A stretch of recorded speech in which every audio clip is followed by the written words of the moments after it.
Êxodo capítulo 18, a partir do verso 13 até o versículo de número 27. Eu quero que a igreja leia comigo essa passagem, mantenha a sua Bíblia aberta depois nessa passagem. Os irmãos também estão acompanhando através aí da projeção. Deus abençoe os irmãos e irmãs que estão em casa, também cultuando a Deus conosco. Êxodo 18, de 13 a 27. Vamos ler, igreja? No dia seguinte, assentou-se Moisés para julgar o povo. E o povo estava em pé diante de Moisés, desde a manhã até o pôr do sol. Vendo, pois, o sogro de Moisés tudo o que ele fazia ao povo, disse: Que é isto que fazes ao povo? Por que te assentas só, e todo o povo está em pé diante de ti, desde a manhã até o pôr do sol? Respondeu Moisés a seu sogro: É porque o povo me vem a mim para consultar a Deus. Quando tem alguma questão, vem a mim, para que eu julgue entre um e outro e lhes declare os estatutos de Deus e as suas leis. O sogro de Moisés, porém, lhe disse: Não é bom o que fazes. Sem dúvida desfalecerás, tanto tu como este povo que está contigo, pois isto é pesado demais para ti. Tu só não o podes fazer. Ouve, pois, as minhas palavras, eu te aconselharei, e Deus seja contigo. Representa o povo perante Deus, leva as suas causas a Deus, ensina-lhes os estatutos e as leis, e faze-lhes saber o caminho em que devem andar e a obra que devem fazer. Procura dentre o povo homens capazes, tementes a Deus, homens de verdade, que aborreçam a avareza. Põe-nos sobre eles por chefes de 1000, chefes de 100, chefes de 50 e chefes de 10, para que julguem este povo em todo o tempo. Toda causa grave trarão a ti, mas toda causa pequena eles mesmos julgarão. Será assim mais fácil para ti, e eles levarão a carga contigo. Se isto fizeres, e assim Deus te mandar, poderás então suportar, e assim também todo este povo tornará em paz ao seu lugar. Moisés atendeu às palavras de seu sogro e fez tudo quanto este lhe dissera. Escolheu Moisés homens capazes de todo Israel e os constituiu por cabeças sobre o povo, chefes de 1000, chefes de 100, chefes de 50 e chefes de 10. Estes julgaram o povo em todo o tempo. A causa grave trouxeram a Moisés, e toda a causa simples julgaram eles.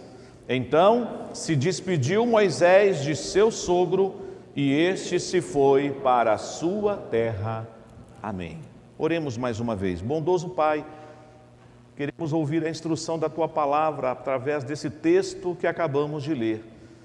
A Tua igreja aqui no Jardim Verona está se preparando, Senhor, para participar da Assembleia no dia 31, se assim o Senhor nos permitir. Queremos que o Senhor nos dê prudência, sabedoria, temor do Senhor, para entendermos a importância da liderança na igreja, para o pastoreio do Teu rebanho, para o cuidado da Tua igreja. E a começar nessa noite, ó Deus, fala ao nosso coração, edifica-nos na Tua palavra. Nós oramos em nome de Jesus. Amém. Liderança compartilhada. Eu já disse essa frase numa outra mensagem, mas vou repeti-la mais uma vez aqui nessa noite. No reino de Deus não existe carreira solo.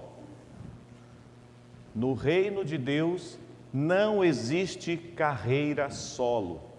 A ideia de que você se basta e você sozinho resolve todas as coisas, não é verdade. A igreja tem muitas tarefas, muitos ministérios, muitas questões que precisam ser cuidadas e pastoreadas. E o pastor da igreja, o anjo da igreja, ele precisa estar muito bem assessorado com uma equipe de liderança, de oficiais, presbíteros e diáconos, mas também de outros líderes da igreja, convocados por Deus para desenvolver esse trabalho. Seria insano um pastor querer fazer tudo sozinho na igreja. Como diz aí na linguagem futebolística, bater escanteio, cabecear e defender. Não, porque todo ele sozinho, se ele pode compartilhar com os outros jogadores da equipe as tarefas para que eles consigam chegar a um final vitorioso e vencedor.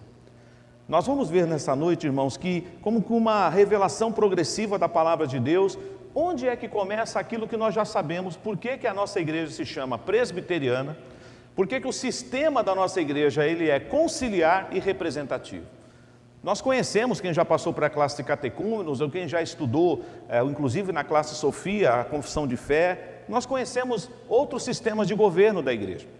Nós temos o sistema episcopal, onde a autoridade máxima está residida numa única pessoa, que é o bispo, e o que ele falar é lei. Ele pode até ter alguns líderes subordinados a ele, mas é ele que manda, a palavra dele tem peso. Muitas igrejas hoje, megas igrejas, têm seguido esse modelo episcopal. O que o líder falar é palavra e acabou, ele não pode ser questionado. Existe o modelo congregacional. Algumas igrejas, como a Igreja Batista e a própria igreja congregacional, ela tem esse trabalho em que a comunidade participa de todas as decisões.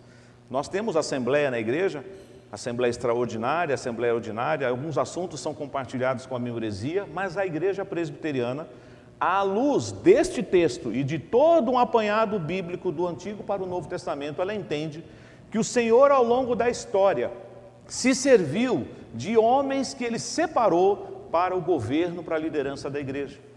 Então nós vamos ver aqui como que de forma embrionária a figura da representatividade da liderança da igreja. Por que temos presbíteros na igreja?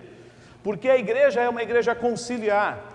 Por que o pastor, juntamente com os presbíteros, cuida do rebanho? Não só na questão administrativa, mas no pastoreio da vida espiritual, da saúde espiritual do rebanho. Porque é necessário homens preparados, qualificados para o exercício do diaconato. Claro que nas próximas semanas nós vamos falar especificamente de cada um deles.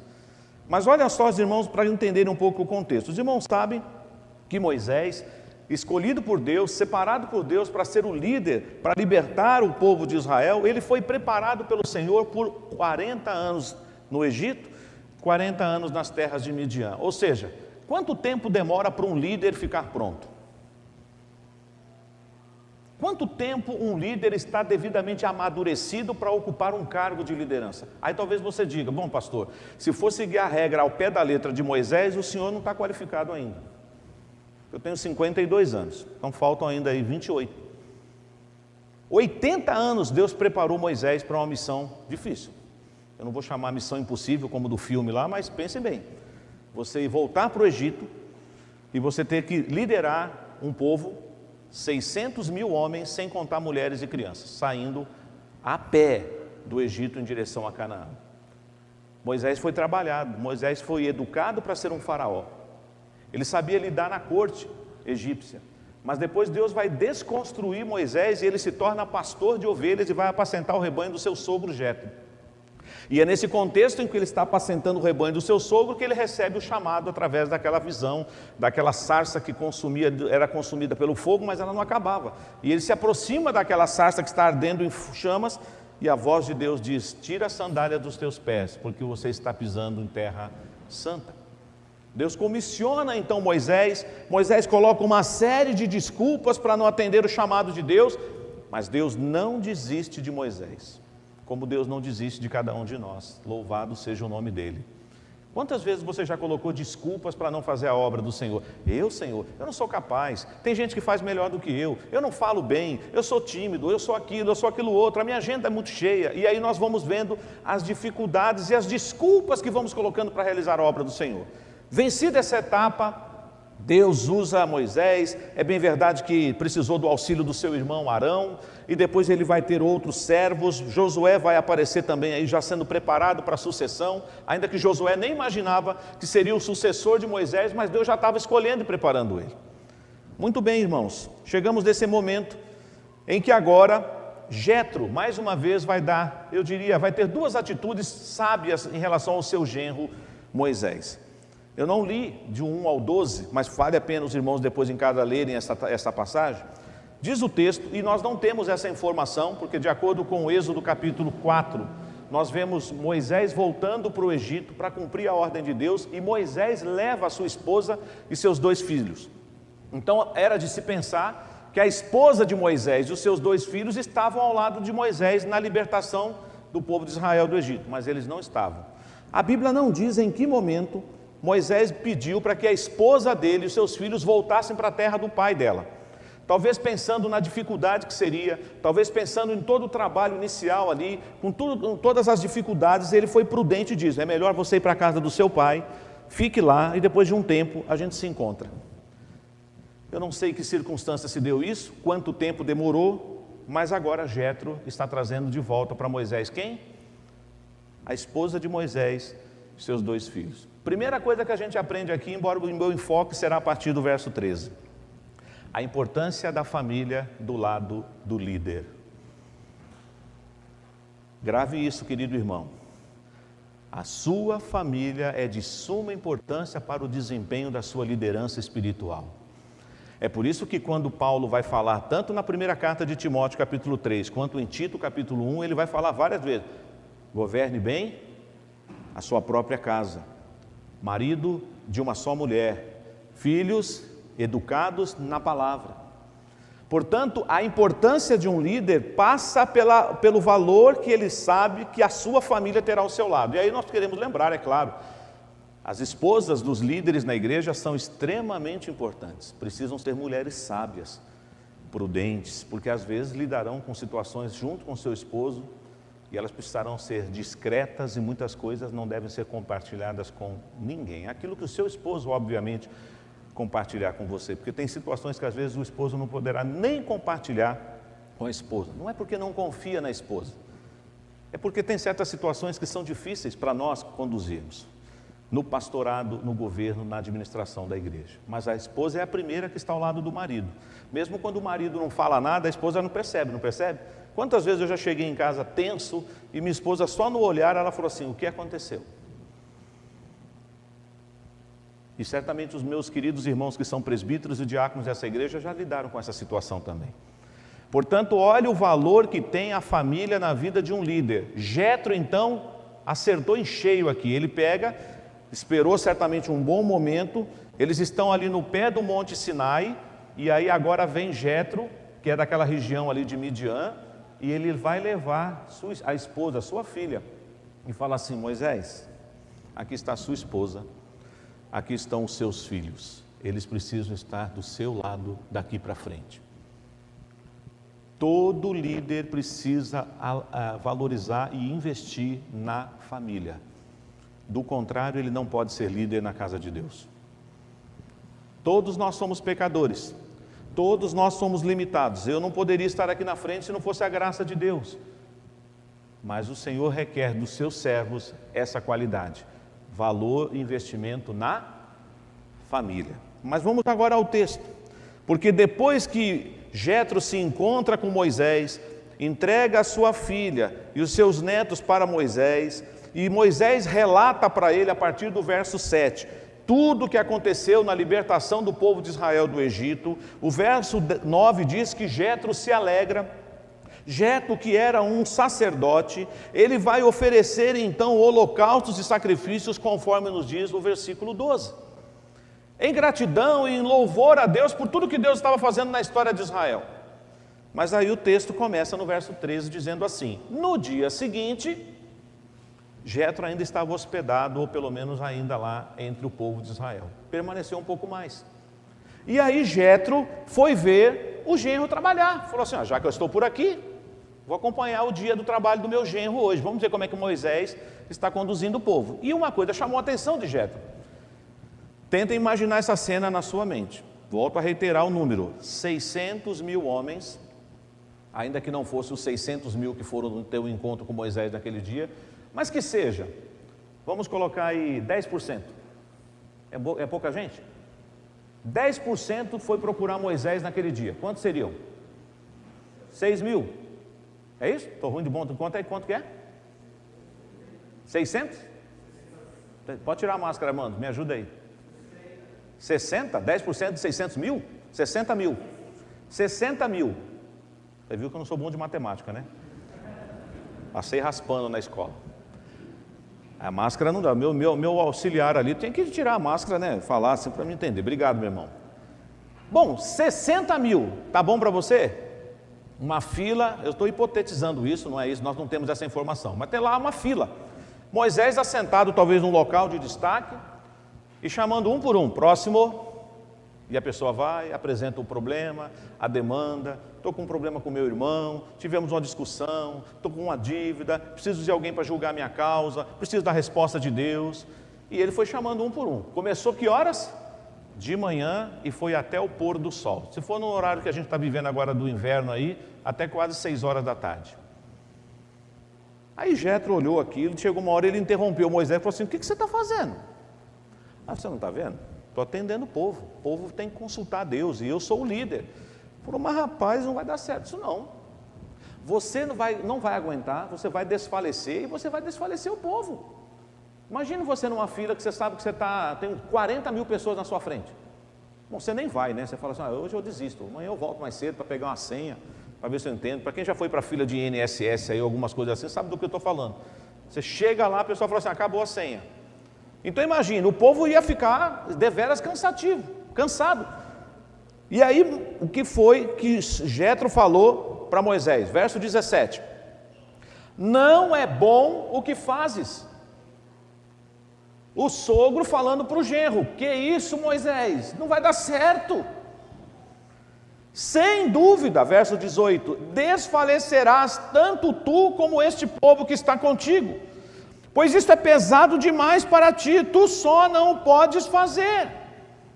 E aí ele vai e fala no 19, ouve pois as minhas palavras, eu te aconselharei. Outra qualidade que um líder precisa ter, humildade, aceitar conselho de alguém mais experiente. Porque às vezes a gente é colocado numa posição de liderança, e aí a gente fala o quê? Não preciso que ninguém me ensine mais nada, se eu cheguei até aqui é porque eu sou bom, então eu sou líder, ninguém tem mais nada que me ensinar. O líder dele tem que ser uma pessoa humilde, ele sempre aprende, sempre, até com uma criança. O líder sempre aprende. Ele poderia ter falado assim, o senhor me desculpa, o senhor é meu sogro, é o avô dos meus filhos, pai da minha esposa, mas olha aqui, quem é o líder aqui sou eu sei o que eu estou fazendo. Não, ele acatou o conselho de Jetro. E qual foi o conselho de Jetro, irmãos? Que ele deveria escolher homens para ajudá-lo nessa missão. Aqui nós já começamos a ver o valor de uma liderança compartilhada. Ele é o líder por excelência, separado pelo Senhor, Deus o capacitou, Deus o chamou, mas ele não conseguirá levar esse povo até Canaã sozinho. Ele precisa de ajuda, ele precisa de outros líderes que poderão estar debaixo da sua liderança, mas que precisarão ajudá-lo no cuidado deste povo. Então agora ele fala para ele, a partir do verso 19, que eu já li uma parte.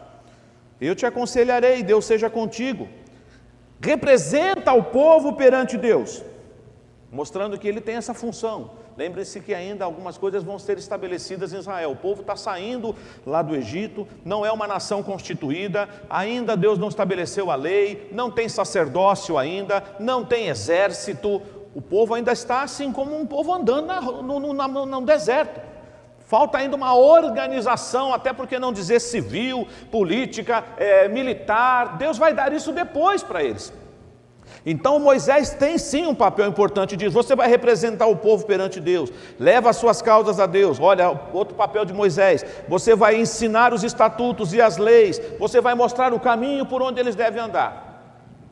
Já são bastante coisas, bastante tarefa para Moisés desempenhar. Mas você não pode querer ainda atender todas as demandas do povo. Então ele vai no verso 21 e diz, procura dentre o povo, e aí vem o perfil de um líder que Deus quer para ajudar Moisés nessa circunstância. Não é qualquer um. Ele diz aí, homens capazes. O que a gente aprende aqui? Qualquer um poderia desempenhar essa função? Não. E com isso nós não queremos ofender ninguém, mas é verdade, existem pessoas que são incapazes.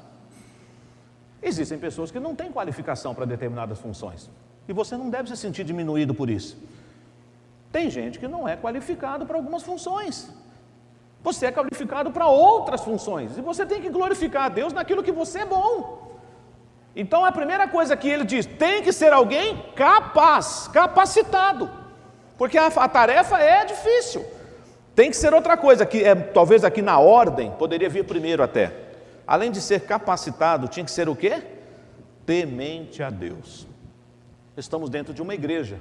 Estamos falando para o povo de Deus, estamos pregando nessa noite para irmãos em Cristo. Parece até, pastor, pode pular essa parte, porque isso aqui é o óbvio do óbvio. Todos os homens de Deus na liderança da igreja têm que ser temente a Deus. Mas não fiquem escandalizados com o que eu vou dizer não, mas tem líder por aí que não teme a Deus. E está dentro da igreja. E desenvolve cargos, mas não teme a Deus. Por isso que a tônica aqui tem que ser temente a Deus. Não é qualquer um. Por isso que quando Paulo escuta lá falando para Timóteo, diz, não te precipites a impor as mãos sobre qualquer um. Não pode ser uma pessoa inexperiente na palavra, não pode ser um neófito. Tem que ser alguém experimentado, alguém maduro, alguém crente, um obreiro aprovado, como está lá na pastoral do boletim de hoje. Procura apresentar-te a Deus aprovado como obreiro que não tem de que se envergonhar e que maneja bem a palavra da verdade. Então tem que ser um homem capaz, temente a Deus. Aí parece até uma redundância. Existe homem de mentira? O que vocês acham? Tem homem de mentira por aí? Aqui está dizendo que tem que ser homem de verdade. Vou se lembrar dos nossos irmãos lá do passado. Eu convivi com um presbítero, pai do meu cunhado, o presbítero Antônio Pereira de Matos, e ele era militar. E ele nasceu numa cidade no estado da Bahia que se chamava Valente. A cidade na Bahia tem esse nome. Então ele imagina, quem nasce em Valente é o quê, hein? Então ele fala, pastor, eu sou de Valente, pastor. Sou presbítero, militar. Então já entendi como é que o homem era, né? Interessante que nos últimos dias de vida dele eu visitei e eu falei, e aí, o senhor é um homem de Valente? Ele falou assim, não sou mais tão valente assim. As forças estão indo embora. Mas enquanto ele tinha vigor, ele plantou várias igrejas no estado da Bahia, como um presbítero da igreja. Ele era presbítero na igreja presbiteriana de Brasilândia, e nas férias dele ele viajava para a cidade de origem dele, e ele plantou 3 igrejas presbiterianas no estado da Bahia. Um pregador leigo, um presbítero aposentado já na Polícia Militar do estado de São Paulo. Homens de verdade, homens que não estão preocupados com riqueza, com lucro, com avareza, homens humildes. Aí ele diz, esses são os melhores, esses são os qualificados para te ajudar, Moisés. Outra coisa interessante no texto, todos vão ter a mesma função? O que vocês acham? Todos terão a mesma função? Todos serão chefes, de acordo com esse texto, mas alguns vão ter um grupo maior e outros serão um grupo menor. Isso tem a ver também com capacidade. Até isso Deus orientou Moisés, por isso que ele diz, você vai ter que nomear chefes de 1000. Chefes de 1000 o que é? Vai liderar 1000 pessoas. Chefes de 100, chefes de 50 e chefes de 10. Todos são importantes? Todos são importantes. Mas vocês concordam comigo que a capacidade do chefe de 1000 deve ser um pouco maior do que a capacidade do chefe de 10? Assim é na igreja também, irmãos. E você não tem que se sentir inferior. O ministério que eu desenvolvo na minha igreja é tão simples, ninguém vê. Ninguém valoriza o que eu faço. O ministério daquele lá, não, está sempre em evidência. Meu irmão, glorifique a Deus com o que Ele mandou você fazer. Se Deus te chamar para ser chefe de 1000, aleluia, você vai ser chefe de 1000. Se Deus te chamar para ser chefe de 100, amém, você será chefe de 100. Se você foi chamado para ser chefe de 50, exerça o seu papel liderando 50. Deus me deu apenas 10. Louvado seja Deus pelos 10 que você vai liderar. Mas precisamos entender que o nosso papel é importante no reino de Deus. Não existe carreira solo. E você vai observar que isso vai acompanhando a história da igreja, a história do povo de Deus. Eu vou aqui contar alguns momentos da vida do Antigo Testamento ainda. Nós vamos voltar aqui em relação a esse texto de Moisés. Mas vamos lá no livro de Números, por favor. Depois a gente volta aqui. O livro de Números, ele relata algumas coisas que aconteceram meio que paralelamente à descrição do Êxodo. Então, o livro do Êxodo está contando ali da saída, da peregrinação do povo. Levítico mostra os rituais, o cerimonialismo que Deus estabeleceu. E Números, não é só número que tem nele não, tá? Mas essa expressão até é uma polêmica por causa da primeira palavra do texto. Mas Números aqui relata que houve censo, é verdade, contou o povo. Mas o livro de Números vai mostrar uma situação que aconteceu paralela. E agora, nesse caso, é Moisés que vai achar pesada a sua tarefa. Olha comigo aí, Números capítulo 11. O povo começou a murmurar. Como sempre, né? O povo de Israel murmurava. O povo está com saudade do Egito. O povo quer comer carne. O povo quer churrasco. O povo quer comer o melão. O povo quer cebola, quer o alho. E aí foi todo mundo em cima de Moisés. A culpa é sua. Por que você não deixou a gente no Egito? Nós éramos escravos, mas nós tínhamos comida de graça. Olha o contrassenso, olha o absurdo do absurdo. Alguém queria continuar sendo escravo, mas lá tinha comida. Parece que a gente não mudou muita coisa hoje não, porque por causa de um prato de comida tem gente que é capaz de vender a própria identidade dele. É como o Isaú fez com sua primogenitura. Abriu mão da primogenitura porque estava com fome, viu um prato de lentilha, falou assim, para que serve primogenitura? Me dá logo essa lentilha para cá. Mas olha só, Deus vai dar até carne para o povo comer, não vamos trabalhar isso hoje. Mas alguns querem morrer assim, né? Com a boca cheia de carne. Misericórdia. Mas vamos lá, olha o texto aí, verso 10. Então Moisés ouviu chorar o povo por famílias, cada um à porta de sua tenda, e a ira do Senhor grandemente se acendeu e pareceu mal aos olhos de Moisés. Disse Moisés ao Senhor, por que fizeste mal a teu servo? Ele tinha intimidade com Deus para falar isso, viu, irmãos? Moisés é chamado de amigo de Deus também. Moisés falava face a face com o Senhor. Então tem hora que você vai ver algumas orações de Moisés, você fala assim, que ousadia, hein? Não é afronta, ele tem intimidade para falar assim com Deus. Então ele diz aí, no versículo 11 de novo, por que me fizeste mal a teu servo? E por que não achei favor aos teus olhos, visto que puseste sobre mim a carga de todo este povo? Olha o que Moisés vai falar. Por um acaso eu concebi esse povo? Dei eu à luz para que me digam, leva no colo, como ama leva a criança que mama, a terra que sob juramento prometesse a seus pais? De onde eu teria carne para dar a todo este povo? Pois chora diante de mim, dizendo, dá-nos carne que possamos comer. Eu sozinho não posso levar todo este povo, pois me é pesado demais. Verso 15, se assim me tratas, sabe o que Moisés falou para Deus? Me mata, Senhor, me leva embora daqui, eu não aguento essa tarefa, é muito difícil. Mas aí o que Deus vai falar para ele? Escolhe 70 anciãos, e esses homens junto com você vão liderar o povo. De forma embrionária nós estamos entendendo então, irmãos, que Deus sempre se valeu de uma equipe para trabalhar nas coisas dele. Querem ver uma questão? Elias é o primeiro profeta, correto? Elias é considerado o representante do colégio profético. Elias tinha discípulos, um deles se chamava Eliseu. Os filhos, os discípulos dos profetas eram profetas também.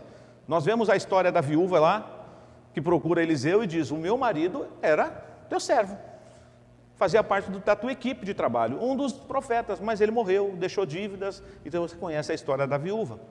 Você vai para o período monárquico, além do rei ter lá o seu grupo, o rei tinha sempre um grupo chamado grupo dos conselheiros. Davi tinha um conselheiro especial no seu reinado, que traiu ele.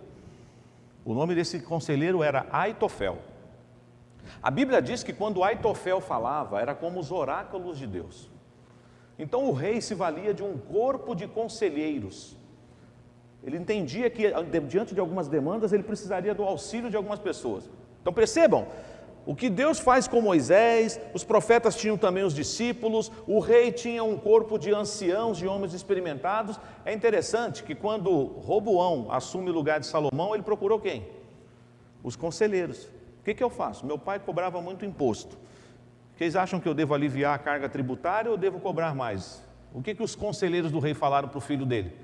Alivia, dá uma diminuída aí nos impostos, mas ele preferiu ouvir quem? Nada contra os jovens, hein? Senão vou apanhar ali fora. Mas ele preferiu ouvir os jovens. Neste quesito, é claro que isso era da parte do Senhor, porque viria depois a divisão das tribos. mas os jovens não tinham a mesma experiência do que aqueles conselheiros. Percebam que cada líder precisava ter um corpo de auxiliares para juntar. Aí você dá um salto e vai para o Novo Testamento. Jesus precisava de ajuda para cumprir a missão dele aqui na terra, sendo 100% Deus, 100% homem. Por que ele escolheu 12? E já sabia que um deles ia trair. Porque Jesus estava preparando os 12 para continuar a obra que ele veio iniciar, e a igreja iria continuar depois do Pentecostes. Percebam? Isso lá no Antigo Testamento, a nomeação dos auxiliares de Moisés, os discípulos dos profetas, os conselheiros dos reis. Damos um salto e chegamos ao Novo Testamento. Os apóstolos que são treinados pelo Senhor Jesus por 3 anos. Eles erraram em muitos momentos, eles eram pessoas iletradas, eles eram incultos, eles eram pecadores, muitas vezes eles eram incrédulos, alguns deles negaram, outros duvidaram da presença de Jesus, mas Jesus foi lapidando, foi moldando. E quando o Senhor Jesus é elevado aos céus e os apóstolos permanecem, eles recebem uma ordem do Senhor Jesus: voltem para Jerusalém, permaneçam lá, até que do alto vocês sejam revestidos de poder e vocês serão minhas testemunhas. E você conhece o livro de Atos dos Apóstolos. Percebam, irmãos, há uma representatividade. Um grupo menor liderando um grupo maior. E aí você vai começar a ver, sobretudo no ministério de Paulo, a expressão de que a igreja precisava eleger presbíteros. Do nada surgiu essa ideia, tanto é que tem pessoas que falam, né? Outro dia, eu não me lembro agora onde eu estava com a Rosângela, que alguém falou assim: é difícil o nome da nossa igreja, né? Quem é que já não tropeçou quando não era... Hoje a gente fala presbiteriano assim, sem dificuldade, mas pergunta para alguém, o quê? Presbi...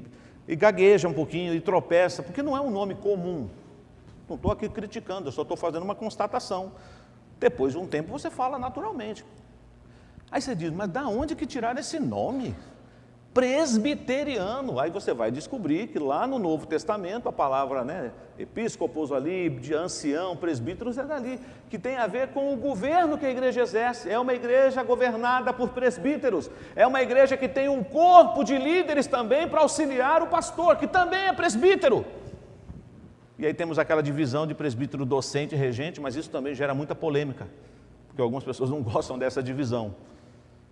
E eu particularmente, e creio que os meus irmãos aqui que também estudaram no mesmo seminário que eu vão lembrar disso. Estamos orando há muitos anos para resgatarmos no presbiterato da igreja o pastoreio. Porque muitas se criou uma ideia equivocada de que presbítero é para cuidar só da administração, para ajudar o pastor na celebração da ceia e para se reunir uma vez por mês numa sala da igreja. Isso é ser presbítero. Eu não comungo dessa visão. Presbítero pastoreia a igreja como pastor. Presbítero ora, presbítero visita, presbítero prega, presbítero ensina. Então ele é o pastor. Por isso que eu estou dizendo, que se vocês vão ver na próxima semana quando pregarmos sobre isso.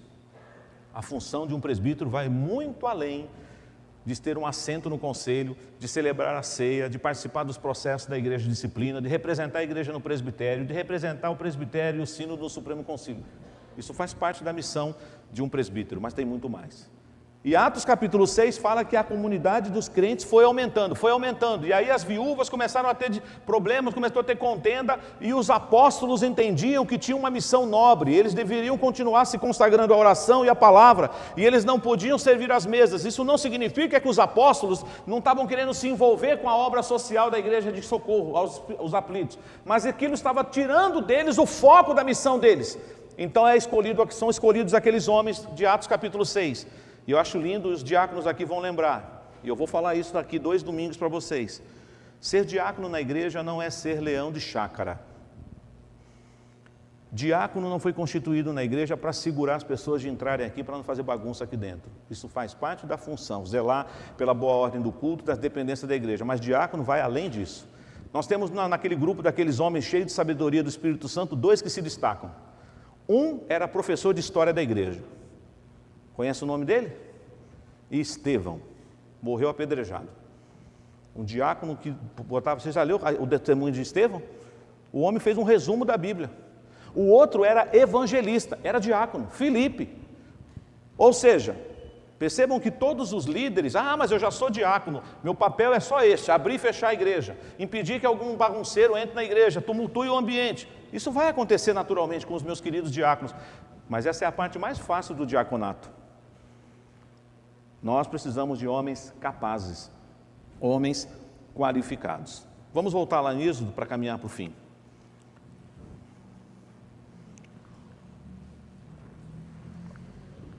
Aqui em Êxodo 18, a gente vê que Moisés atendeu às palavras do seu sogro, porque ele reconhece, o bom conselho é bom.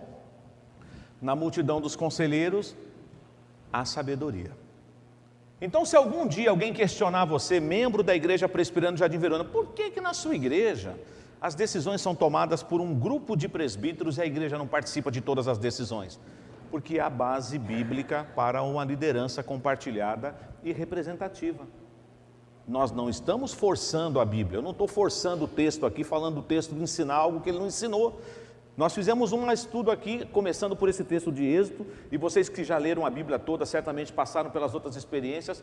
Os profetas tinham seus discípulos, os reis tinham seus conselheiros, Jesus escolhe os 12, e não para aí. O apóstolo Paulo fez a obra sozinho? O apóstolo Paulo tinha os filhos na fé, Silas, começou com Barnabé, né? Barnabé, Silas, Timóteo, Tito, Epáfras, e você vai lá em Romanos 16 e você vê Paulo fazendo um momento ali de louvar a Deus, e tem homens e mulheres naquela lista. Você vai para Colossenses, você vê Paulo reconhecendo o valor daqueles homens no ministério, porque não existe carreira solo. Todos nós temos um papel a desempenhar no corpo de Cristo. Nós já falamos isso aqui numa outra pregação, mas eu quero te perguntar nessa noite, e aí incluo as minhas irmãs, obviamente, também. Qual é o seu papel no corpo de Cristo? Ah, pastor, o meu papel é ser membro dessa igreja. Vir no culto de manhã, na escola dominical e à noite, só isso. Isso não é papel, isso é dever. Isso você tem que fazer com prazer. Mas você acha que Deus te salvou só para isso? Jesus morreu na cruz só para você frequentar uma igreja, sentar no banco, ouvir a pregação, ir embora para casa e deixa a vida me levar, a vida leva eu? Deus quer te usar. Deus quer que você o glorifique com os dons e talentos que Ele te deu. Alguns serão chamados para o presbiterato, nem todos. Outros serão chamados para o diaconato, nem todos. Outros para ministérios específicos de ensino, de música, de socorro, de evangelização, de missões. Mas o importante é que você sirva. É isso que Deus quer de cada um de nós. A história que nós estudamos nessa noite nos ensina então que a liderança ela é algo que deve ser compartilhado. Moisés era o líder, era o líder que respondia diante de Deus, sem dúvida, mas aqueles homens nomeados por Moisés, pelo conselho de Jetro, foram extremamente importantes no processo da condução daquele povo. Assim é na igreja hoje. É por isso que nós temos então eleições, é por isso que temos que eleger presbíteros e diáconos, mas lembram das qualificações. Neste texto aqui diz que os homens deveriam ser o quê? Capazes, tementes a Deus, homens de verdade, homens que aborreçam a avareza. Não é qualquer um. Não é qualquer um. Mas é Deus quem escolhe. É Deus quem capacita. A eleição que vai acontecer no dia 31 é o meio que Deus nos dará o resultado. Mas o que os irmãos já sabem? Deus já sabe quem será o novo conselho da Igreja Presbiteriana de Jardim Verona? Sabe? A nova junta diaconal dessa igreja, o Senhor já sabe? Já sabe. Mas Ele usará o processo ordinário em que nós vamos votar. Mas vote com a consciência de que textos como esse devem nortear o nosso coração, para que o nome de Deus seja glorificado. Que Deus nos abençoe. Amém.